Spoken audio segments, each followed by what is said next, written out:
ملا عبدالغني برادر افغانانو ته د ابادۍ ستر زیری ورکړ. د کابل جلال دویم سړک جوړولو پروژه منظوره شوه.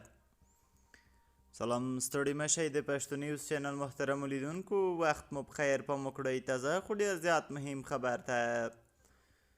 د طالبانو د رئیس الوزرا اقتصادي مرستیال ملا عبدالغني برادر په مشرۍ اقتصادي کمیسیون د کابل جلال آباد دویم سړک پروژه منظوره کړه، خو د جوړولو لګښت به د حق العبور له پیسو څخه جوړونکي شرکت ته ورکول کیږي.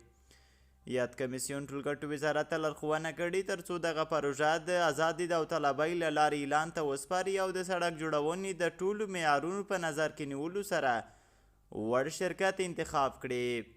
همدارنګه یاد وزارت ته لارښوونه شوې چې د حق العبور په بدل کې د سالنګ لویې لارې لپاره جوړ شوی طرزالعمل دی پر دغې پروژې هم تطبیق شي. دغه راز په دې غونډه کې د خوراکي غنمو په پیرلو هم بحث شوی دی. افغانستان د وچکالۍ له وجې ښایي د تیرو کلونو په پرتله په زیاته کچه د غنمو اخیستو ته اړتیا ومومي. د معلوماتو مطابق افغانستان هر کال 9 میلیون مټریک ټنه غنمو ته اړتیا لري، چې وړاندې 4 میلیون مټریک ټنه په کور دننه تولیدول او پاتې له بهره خریداري کېدل، خو د وچکالۍ له وجې سږ کال د تولید کچه کمه او واردولو ته اړتیا تر پخوا هم لوړه شوې ده.